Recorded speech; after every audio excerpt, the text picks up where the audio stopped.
Este conteúdo é livre para todas as idades.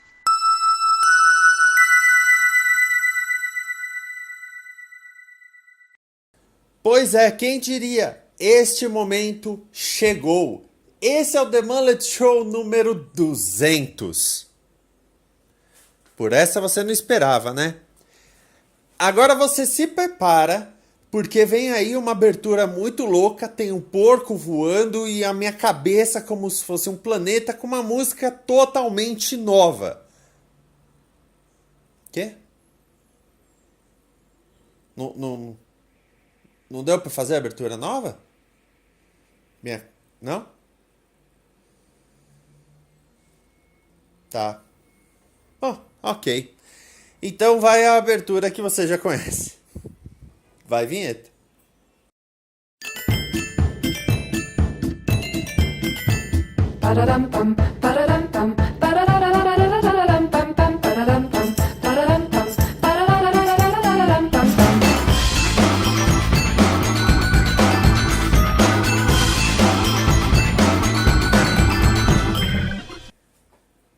Foi quase nesse ângulo, mas foi com essa câmera que eu gravei o primeiro programa que foi sobre mullets. Para os padrões de hoje em dia é um programa interminável, eu levo meia hora para explicar o que são mullets. E agora nós estamos no programa 200. Antes o programa era mensal, acredite se quiser, e agora o The Mullet Show sai toda semana desde o número 10, o que eu acho que deu um pouco mais de gás e me ajudou a melhorar muito na apresentação desse programa. A equipe de ideias do The Mullet Show, mais precisamente o Cláudio Dragão Dourado, a Giovanna de Luca Lucena e a Ana Balderramas, eles colocaram quais são os programas favoritos deles desses 199 que já foram. Esse é o 200, não dá para falar dos 200, né? Se liga aí na matemática. As menções honrosas, vamos dizer assim, são o The Mullet Show número 105, Você é um Artista, Bruno Urbana Vícios, em que eu fui visitar a exposição do Urbana, o 114, em que eu respondo a comentários, e o programa 155, que é a crítica de Logan. Eu gosto muito desses programas, mas agora nós vamos com o top 10 melhores The Mullet Show da história, baseado no que eles votaram, mas também eu vou colocar aqui o que eu acho de cada programa. No número 10, nós temos o programa número 78, Dança do Ventre. Nesse programa, eu estive nos bastidores de uma apresentação de Dança do Ventre que tem a minha irmã Tatiane e tem a minha sobrinha Ana Elisa. E eu mostrei um pouquinho de como é uma apresentação de Dança do Ventre. Uma coisa que muita gente só ouve falar, mas não tem muita ideia. Eu gosto de desmistificar alguns pontos. E eu acho que é para isso que o The Mullet Show tem que servir também. E aqui está a Ana Elisa, que estava sapateando até agora há pouco. Ficou com vergonha agora?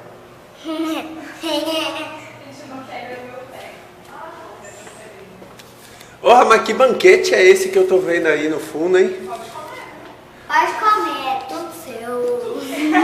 Tudo seu. Vocês estão decentes? Está todo mundo decente aqui. Tá todo mundo top. Mostrar as bailarinas antes. Quem é que para o que tá fazendo pra sorrir da tchau se entortando? Claro que é a minha irmã, né? Se eu não fizer isso, não.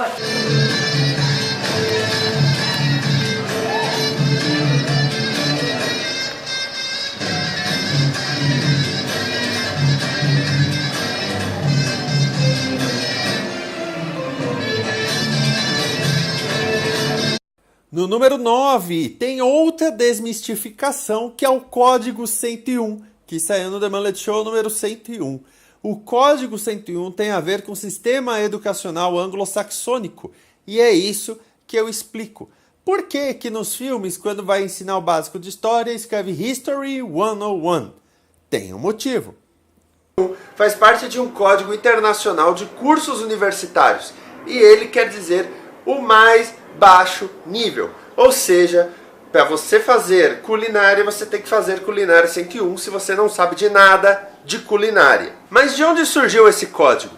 Existem registros de que ele começou em 1929 na Universidade de Buffalo, mas um pouco depois Harvard mostrou que desde 1870 eles já usavam tal classificação, que hoje em dia é praticamente mundial. Todas as grandes universidades do mundo usam essa classificação. Todas as que usam o sistema de crédito, em que você ganha uma quantidade de créditos ao terminar uma matéria, e aí você precisa de uma quantidade de créditos para terminar o seu curso. Aqui no Brasil isso não é tão comum assim. O número 95, que faz dobradinha com o número 96, Bohemian Rhapsody. Uma coisa que eu amo é música. E eu gosto de estudar a música, eu gosto de entender por que aquilo está sendo dito naquela música. O número 95 é um estudo da música Bohemian Rhapsody do Queen. E o número 96 eu canto a música. Isso já aconteceu outras vezes, como por exemplo do American Trilogy do Elvis. Às vezes em um programa só, às vezes em 2 programas. Agora nós vamos falar sobre o que a música significa. Não é apenas uma tradução, porque tradução você pode botar aí, tem Vagalume, Letras Mus.br, esses sites que são muito legais. O que nós vamos fazer é uma interpretação da letra da música. Na época, o Fred Mercury estava num relacionamento com uma moça chamada Mary Austin, mas ele já havia traído a Mary Austin com outro cara. E aí havia essa questão de que ele não havia assumido sua bissexualidade. O Fred Mercury estava enfrentando isso. Então, na verdade, apesar da letra em si falar de um homicídio, a gente pode entender que a letra também fala de uma questão da homossexualidade ou da bissexualidade, já que ela ainda não era bem aceita na sociedade. Pra falar a verdade, ela não é aceita bem até hoje. No começo tem confusão, isso é vida real, isso é fantasia, e aí de repente ele se vê se arrependendo, confessando o que fez e se arrependendo. Ele fala pra mãe dele: mãe, eu matei um homem, eu pus a arma na cabeça dele, apertei o gatilho, ele morreu e a vida apenas começou e eu fui e joguei tudo fora. Ele ainda fala: eu não quero morrer, mas às vezes eu não queria nem ter nascido. O número 7 é o programa 198. Sim, é o programa, não passado, o outro, o antepassado, que é o de 34 historietas. Muita gente conheceu muito da minha vida por causa desse programa em que eu conto 34 histórias da minha vida. Mas o mais legal é que os próprios integrantes da equipe de ideias puderam me conhecer melhor. Foram eles que estabeleceram as perguntas que eu devia responder e através disso eu pude contar um pouco das minhas histórias. 34 anos, mas já vivi uns 78, viu? Porque, olha, é coisa. E eu nem contei do Pico do Jaraguá.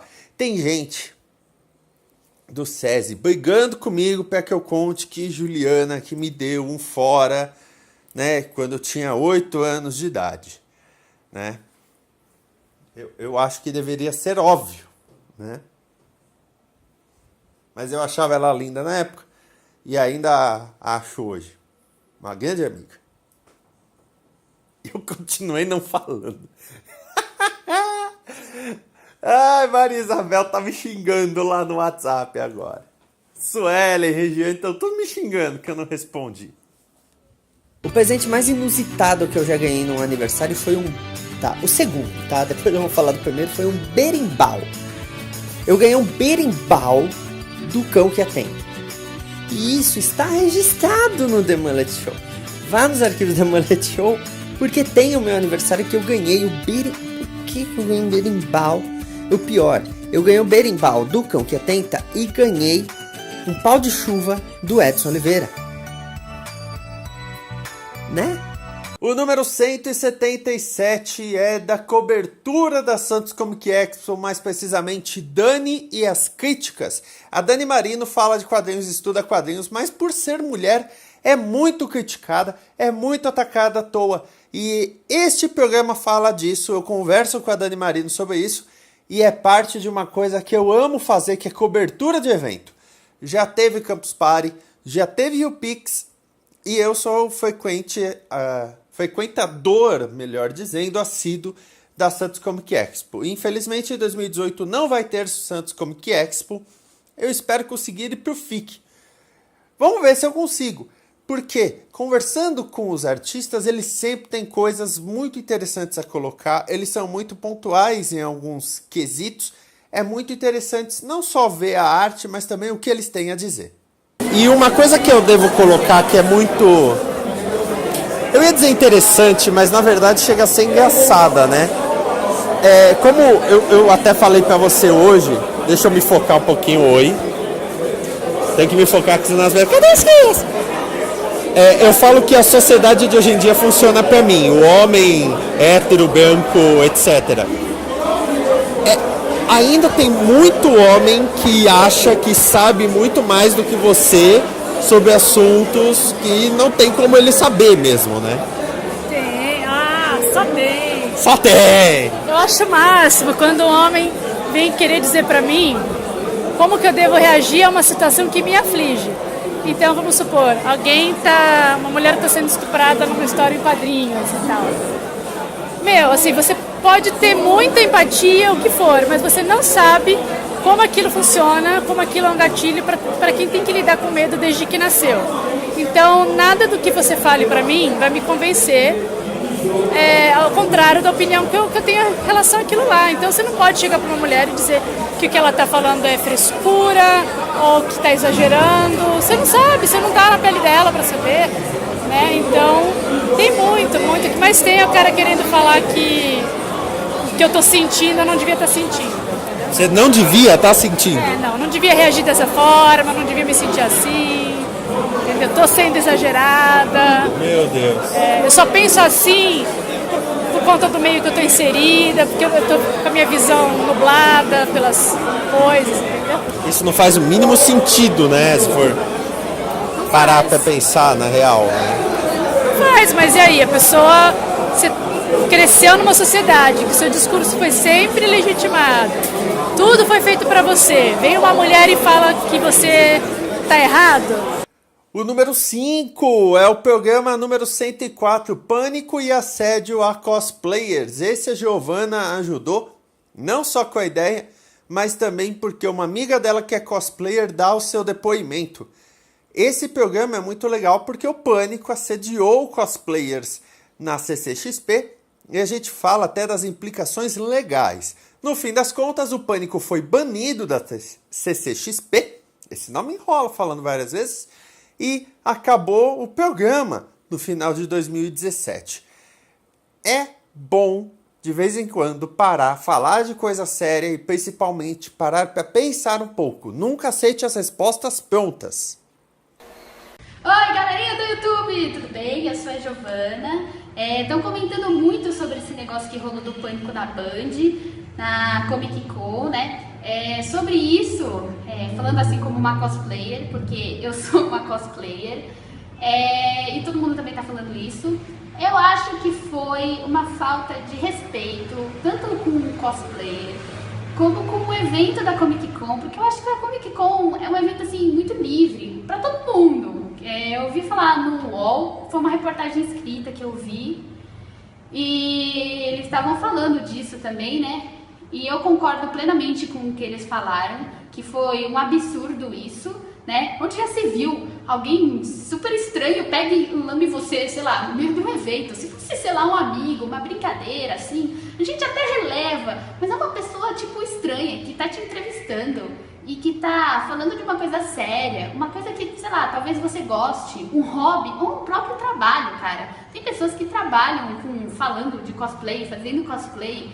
Eu acho que isso foi uma falta de respeito da pessoa, o apresentador, e do Pânico na Band, né? Porque eles podiam perceber isso, ver que isso, sabe, não tá certo. Olá, galera do The Mullet Show! Aqui quem vos fala sou eu, seu Deus único e encarnado, o cão que atenta. Tô aqui roubando espaço do Esquias para tratar da infâmia a que os cosplays foram vítimas lá na XP. Lá as pessoas estavam só para se divertir, encarnar seus personagens favoritos e foram vítimas da total falta de educação doméstica dos repórteres de um programa de televisão que trataram com total falta de respeito os entrevistados. Há casos assim que podem deixar uma pessoa muito constrangida, como uma brincadeira inconveniente, um gesto grosseiro, um comentário impertinente. Nos casos em que essas atitudes passam dos limites do bom senso, como o caso da cosplay que teve o braço lambido por um repórter numa atitude extremamente agressiva e até expondo a coitada em rede nacional. Essas situações elas fogem aos padrões mais elementares de civilidade e humilham o indivíduo, interferindo no seu estado psicológico a ponto de lhe causar aflição, angústia e até desequilíbrio em seu bem-estar, ofendendo sua honra e sua dignidade. Olha, nesses casos, o ofendido pode e deve processar o ofensor por dano moral, levando em conta todas as situações que eu citei aqui. O número 4 é um dos meus programas favoritos, é o The Mullet Show número 90, Quando Ficamos Doentes. Esse programa é legal porque é uma piadinha curta, mas verdadeira, e que eu consegui filmar num dia só, não só a minha parte, como também a parte da minha irmã Tatiane. É um programa curtinho, é um programa bacana, e tem essa piadinha aí que não é bem piadinha, né? Quando falam tem um fundo de verdade, não tem um fundo. Tem um fundo e as laterais de verdade.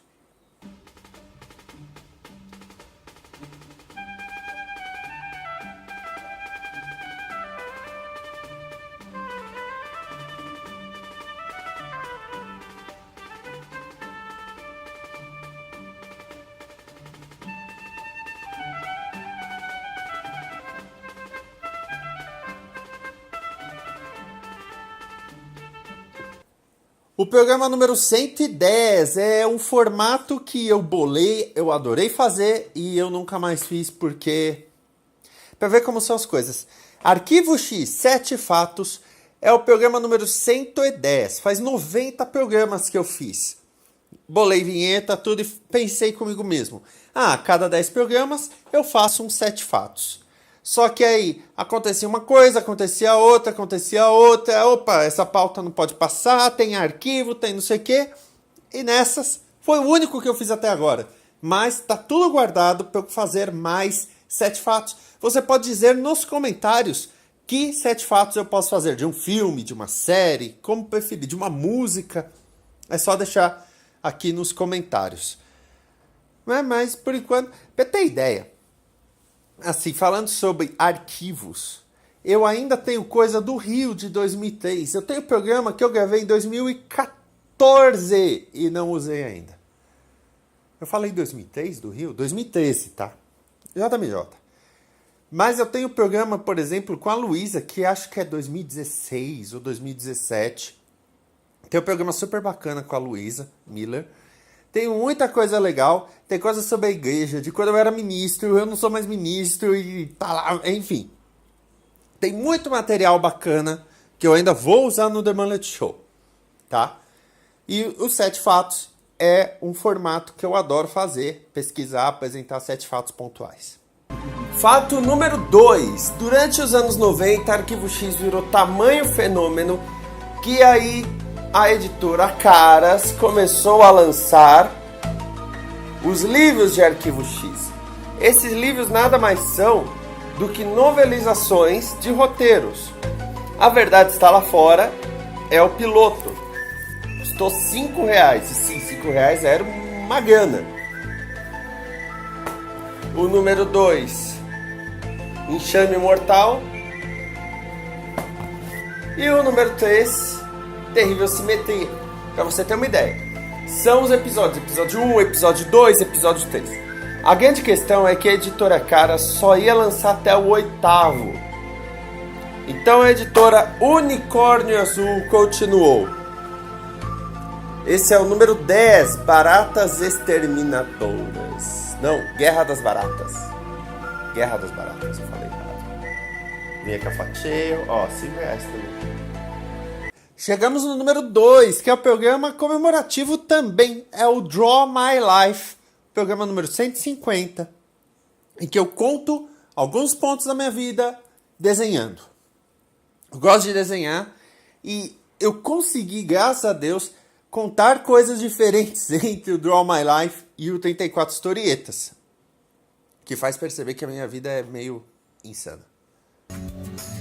Aí... quando eu tinha, sei lá, uns 13 anos, eu era um garoto certinho, cabelo repartido no meio, Sempre com as sobrancelhas bem grossas. Sempre tive sobrancelhas grossas. Pois é, eu era tipo um clone do Faustão. Aí com 10 eu comecei a usar óculos. Então eu era tipo o Faustinho de óculos só. Era assim mesmo. Até porque eu era bem gordinho. Eu era bem gordinho.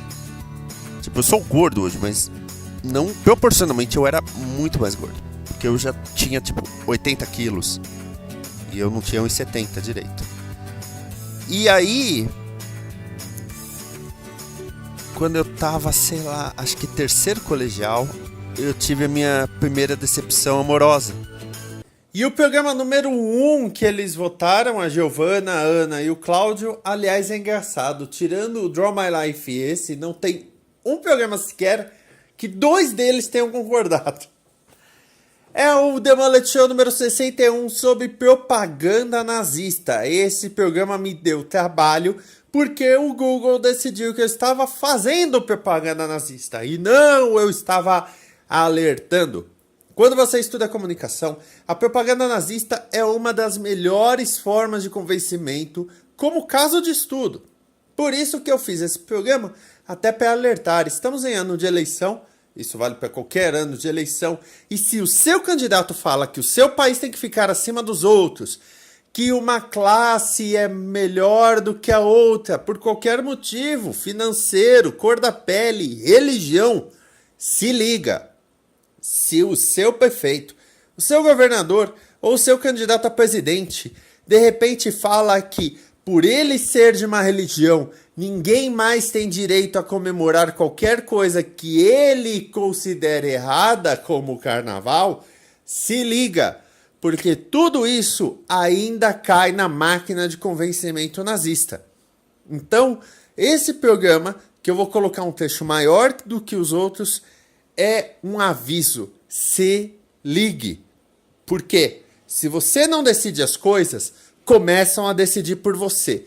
E se você não escolhe o caminho que quer seguir, alguém te coloca no caminho que eles querem. E aí é tarde demais quando uma lei passa, precisa ser cumprida e você mais sofre do que se garante. Nisso, ele contratou cineastas como Riefenstahl para dirigir filmes. Triumph of the Will é um desses filmes. E aí que nasceu a máquina da propaganda nazista. Filmes que ressaltavam os heróis nazistas, os soldados que lutavam pela Alemanha e principalmente pelos ideais do Führer. Lembrando que com o final da Primeira Guerra acabou o título de Kaiser, que era o rei da Alemanha. Führer é uma espécie de imperador. O que é pior ainda. Criavam esses filmes e ressaltavam. Eu assisti todos esses filmes enquanto eu estudava na faculdade. Eu ficava, gente, o pior é que eles ressaltam. E se você não soubesse da história da Segunda Guerra, você realmente acharia aquele cara maneiro. Entende? É o inverso, proporcionalmente, de lados assim, do Capitão América. Imagina fazerem filmes, quadrinhos, não sei o que, do Capitão América. E tá lá o Capitão América, isso tudo, liberdade e tudo mais. Mas se a guerra tivesse sido perdida pelos Estados Unidos e pelos aliados, tivesse sido vencida pelo eixo, seria o contrário. Esses filmes hoje em dia seriam praticamente os Vingadores na era da Segunda Guerra. Porque eles ressaltavam tudo que era ideal para os alemães. O cara, o loiro, o soldado bravo, que matava muita gente, sabe, invadia as casas, matava os judeus, era assim mesmo, é uma coisa louca. O Triumph of the Will tem discursos do Hitler e todo mundo, Hitler, nós te amamos, e aí o povo andando pelas ruas e os soldados marchando e todas essas coisas, e você fica, gente, isso é preocupante, isso é muito preocupante. Esse é o The Mullet Show número 200. Eu quero agradecer você que até hoje acompanha o The Mullet Show. A cada semana eu tento fazer um programa melhor. Eu tento melhorar a minha forma de me comunicar no vídeo. Eu quero agradecer muito a sua participação. Deixe nos comentários o que você está achando do The Mullet Show do número 1 até agora. Todos eles estão disponíveis aqui no canal Isso, para você assistir quando quiser, quantas vezes quiser. E deixe também a sua sugestão de que caminho seguir. Sugestão, não quer, né? Sugestão. Por exemplo, a logo do programa, a abertura do programa, enfim, dê a sua ideia, como a Giovana, como a Ana e como o Cláudio já fazem. Muito obrigado e vamos para mais 200 programas. Até mais. Amor e paz. Ei, calma, The Mullet Show ainda não acabou. Quer dizer, esse acabou, mas tem muito mais. Espera mais 5 segundos para você assinar o canal e curtir mais The Mullet Show. Certo? Fui. Isso é legal. Isso é legal. Isso é legal. Isso